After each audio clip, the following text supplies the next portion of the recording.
folks, my name is Dennis Waring, and this is a no frills video on how to construct your very own Waring cardboard harp.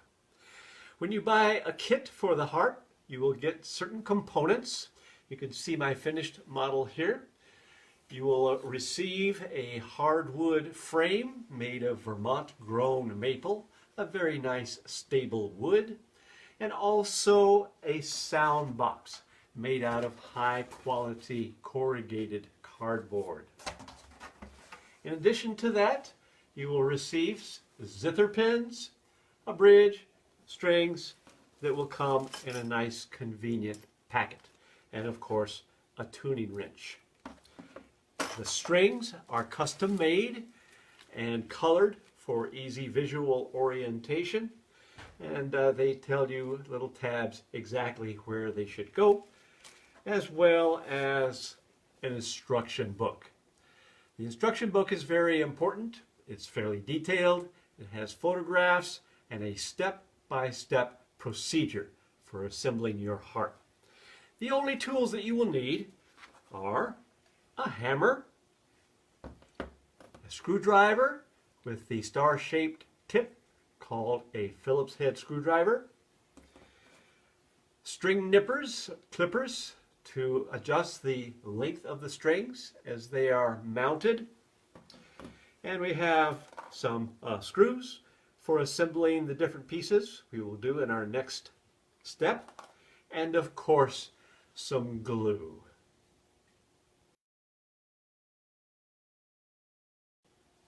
The first step we're going to do is assemble the frame. We have three different parts of the frame and they have names. We have the string rib, which you can see on my model is where this is glued to the sound box. There is the neck, where we will mount the zither pins, and the pillar, which helps to stabilize the frame. I would like to refer you to the instruction book. On page number 4, there is a diagram showing how the different components fit together. This is very important. Make sure that you set them up on your table and put them together so that you can see the different configurations of the joinery. And I can do that here. Make sure that the string rib and the neck meet on the right side of the joinery so that there's this flush angle here at the top. And the same with all the other components. Now as soon as you have this set up and ready to go, it's time to start assembling. So your glue, let's do the neck to the pillar first. In your kit, you'll find 2 short screws. Get those out and have those ready. And then examine how this joinery goes together. And we want to put glue on the parts that contact each other. So I'm seeing that we have a large area here that I'm going to put some glue. You want a decent amount of glue. Don't get too carried away with it, but of course this is what holds the instrument together as well as the screws. And I know that this part is also going to touch another part, so I'm going to put a little bit of glue there. I really like to have fun with my glue. Maybe you don't. Some people use a little brush. Ooh, I like to use my finger to spread it around a little bit. Now let's see, this and this go together. I can see that I need to put a little glue on this part here because that is one of the faces that matches the other component. So some glue there. Again, you don't need to get too carried away. Once you have your 2 pieces done and you make sure that the glue are all on the contact points of each component, you get out your 2 screws, and in these holes at the top, they will match up beautifully screws in, and all you have to do is put them together. Oh, starting to look like something very interesting already. Nice and tight. You don't need to over-force them. So the combination of the glue and the screws will hold it together very nicely. If you end up with a lot of extra glue kind of oozing out, that's normal. You might want to get yourself a little roll of paper towels, and you can just wipe the excess glue off with a paper towel, or if it gets a little smeary, then use a little dampness on the paper towel. Dampen the paper towel and wipe it off carefully. If you don't, it may show up smudgy later on when we finish the frame with oil. Our other two components, the neck to the pillar, you can see how this all fits nicely together, and the two longer screws, one here and one at the base, which we will assemble in just a moment. Again, examine which parts are touching the other part. That's where we want the glue. So we'll put a little bit of glue here on this part, on the string rib. I know that these two facets will be touching the neck there and there. And let's see, what else do we have? This part here with a little hole in it is also going to touch the other component. So I will smear some glue on there. I love glue. It's so much fun. And like I said, I like to get my finger in there. Yeah, it's fun. And smear it around a little bit just to make sure that the surface of these parts are covered. So I think it's also wise to go ahead and put some glue down on the tail of the pillar, the lower part of the pillar too. You know, once you screw these together, it all has to happen at once. So this one's pretty simple. I think there are only two faces of wood here that are going to touch together, the pillar and the string rib. A little smearing, yes, okay, very nice, good. And I usually just wipe my glue down here on the edge of the table. Shh, don't tell anybody that. All right, so now we have to put these together, and down here at the tail end, you might have to stretch it a little bit, but those pieces should fit very nicely. And then all we need to do is put one longer screw there. Let me flip this up so you can see what's going on. And the rest is easy. These two pieces screwed together. Oh yeah, that's going to be so stable. This is something that you will be passing down for generations to your children. And then finally, the last screw for the frame assembly. That feels good. Again, nice and snug. You don't have to go too tight. And let's see what we've done. Oh, that is looking good.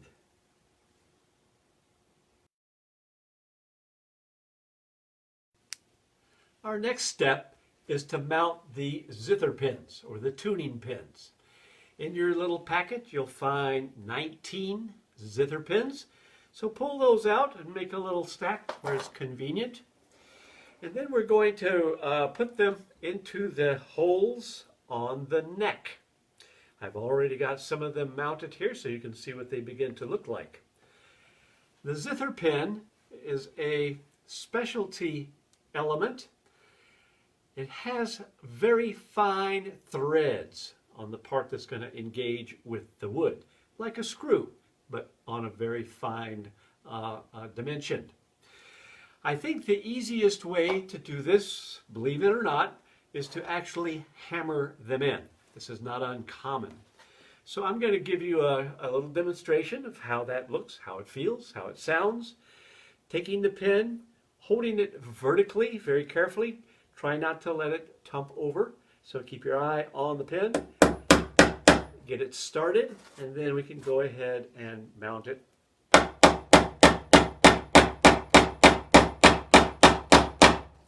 It's nice to have your frame on a firm surface so that the frame doesn't bounce around as you hammer the pin in. I hammer them in so there is about 1 inch sticking up from the surface of the neck. That's about right. So when we put on the strings, of course, we will use the tuning wrench to tighten the strings, and they will then go further into the wood. The alternative, if hammering is a bit scary to you, is to actually use the tuning wrench to mount them in. It's not quite as efficient, but it's nice. You could be a little more careful this way. So I want to hold it and get a few turns on the pin until I can feel it engaging the wood. And then it's just a matter of going ahead and screwing it in like that until you have about 1 inch of the pin sticking up from the wood. You want to mount all 19 pins. That's the way to do it.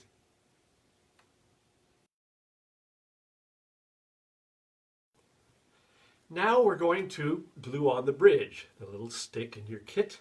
The bridge goes underneath the Zither pins and holds the strings up to a constant plane. That is the advantage of the bridge. So all of the strings are on the same dimension.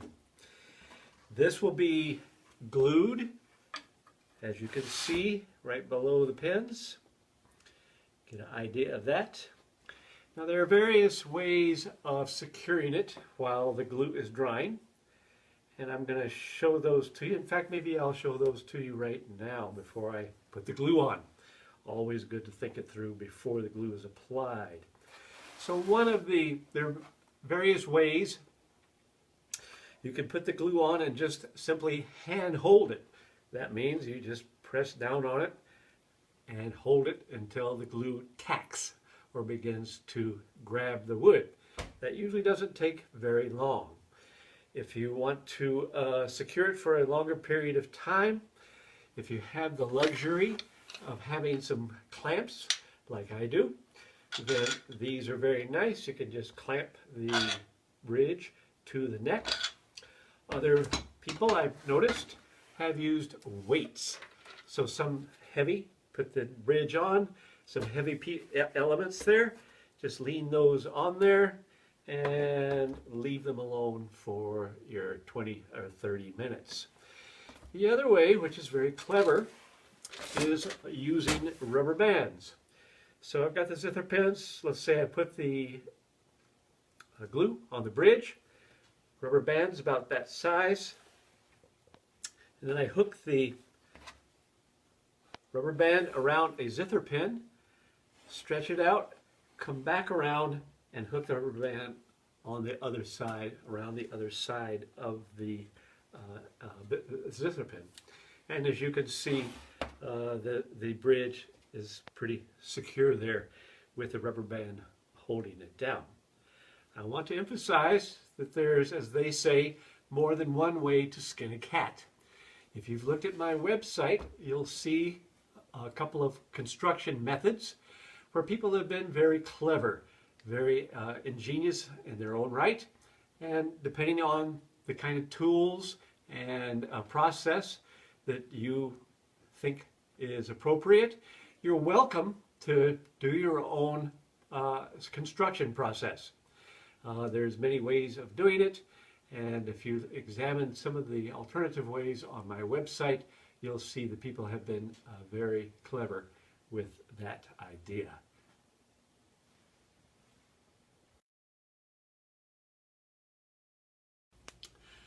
Our next step is to prepare the sound box by painting it.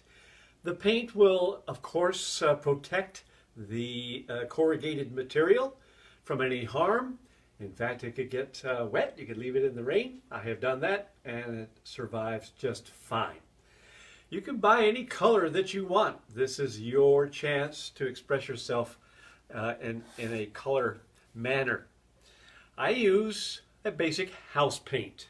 It can be interior, exterior. I try not to get too fussy about it, but perhaps you know more than I do about paint and you can concoct your own. So this is very simple. You can sometimes at the paint store get a small amount of paint as a sample, and that's usually enough to use on the sound box without having to buy a full can. If you buy the can or the sample, simple brush. I use a very inexpensive brush, and as you can see, paint the entire box. You can paint the inside too. I usually don't bother to do that, but that gives it extra protection. And if you want to go the extra mile, it's not a bad idea. There is one thing you want to keep in mind. Any parts that are going to receive the glue, try to avoid that with the paint. Glue can adhere to paint most of the time, but in order to hedge your bets, we're going to leave part of the raw cardboard so that the glue, when we put the components together, will adhere better on that. So you might want to think about where the glue is going to go. You can look at the instruction book. That will give you a pretty good idea, and we'll cover that as we proceed, leaving certain parts of it unpainted. The little areas here, I'm just going to punch those out. Give it a punch. This is kind of fun. And tear them off. These are access holes for strings. You're going to have to get into the inside of the sound box in order to mount the strings.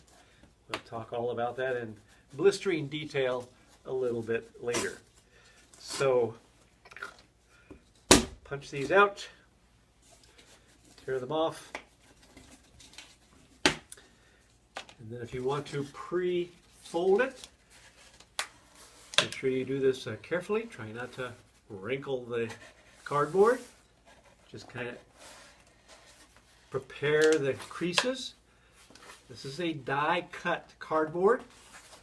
I have these manufactured for me, so they're cut out by Precision Instruments and creased in the most important places so that when we're ready to put the entire instrument together, as you can see here, then everything comes into conformation.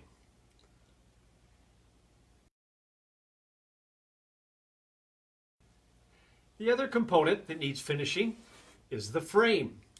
Different people have different ideas about that. I use a furniture oil, Watco Danish oil. Has a little bit of stain in it. And perhaps you can see the difference between the raw wood and the oiled wood. It just adds a little bit of warmth to the wood and helps to protect it. Some people actually paint the entire instrument all the same color. So paint the frame with your house paint as well as the sound box.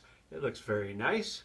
Some people want to stain the wood with a darker stain first. So there are many possibilities for finishing the wood frame. And you want to always read the instructions and follow the instructions. So a lot of shaking, pour a little bit into the cup. That's what I do. And then put it all on there. Give it time to dry. Rub it off with a clean cloth, and usually 2 coats is advisable. That's how you prepare. Oh, and you do not want to put oil on the back of the string rib. Again, we want to avoid anything that gets glue. We want to avoid any kind of finishing material on that area so that it adheres well. That's what you do.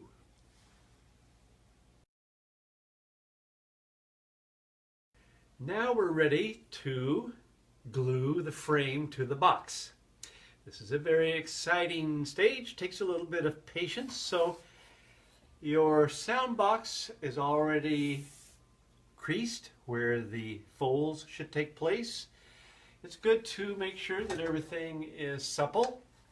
We want to leave these top parts, which is basically the sound board, pretty flexed because we're going to press, once we have all the glue in the place, we're going to press the frame down onto the top of the sound box. And you really want the pieces of cardboard here to press up against the box so we get a good seal. I always like to have a friend, and in this case my beautiful wife, to help me. This is really sort of a rather a two-person, four-hand step in the process. So if I could ask her to come around here, please, and join me, and we'll show you the pieces of cardboard that need to be glued together. Think through it a little bit before you start applying glue.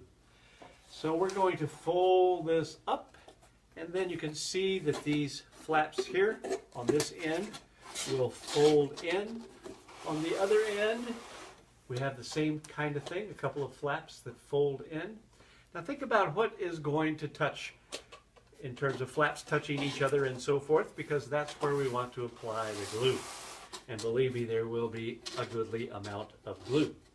So we're going to go for it, and one other thing. There's always one other thing. In your packet, you'll have these blue bands.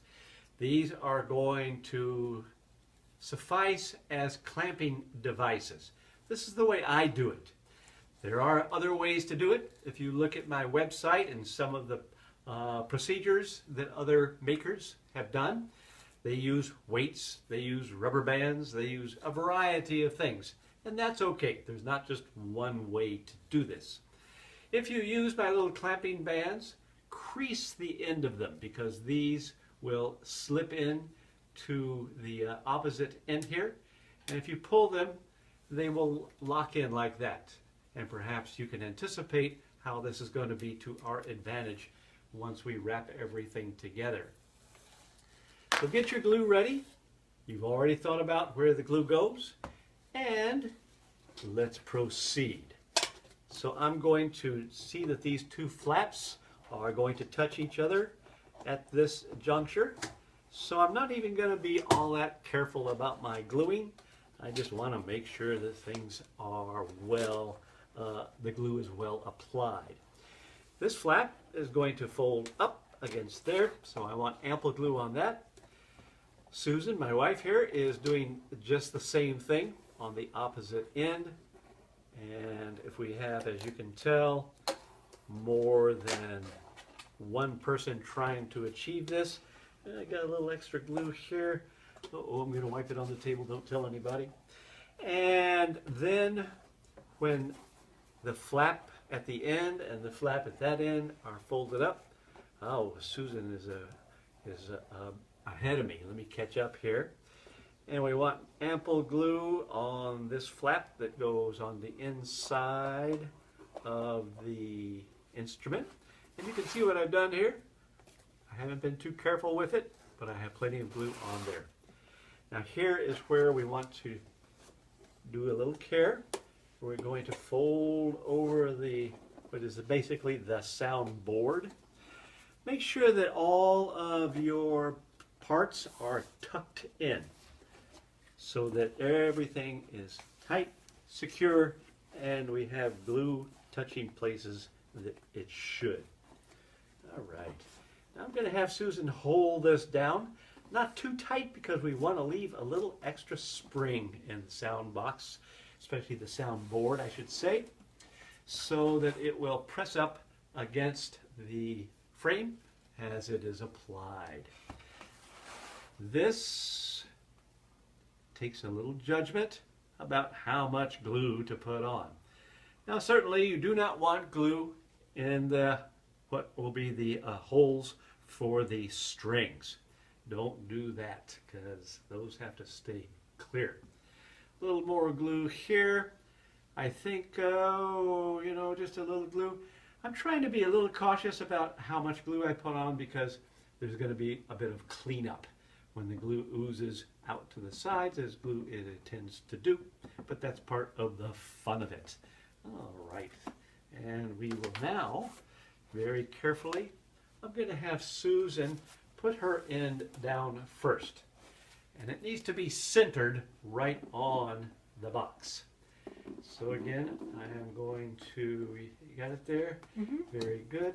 I'm going to eyeball this and make sure everything is like I like it, and then push down, nice and centered. Again, check all the tucks. Want to make sure that these are nice and tight and firm where they're supposed to be.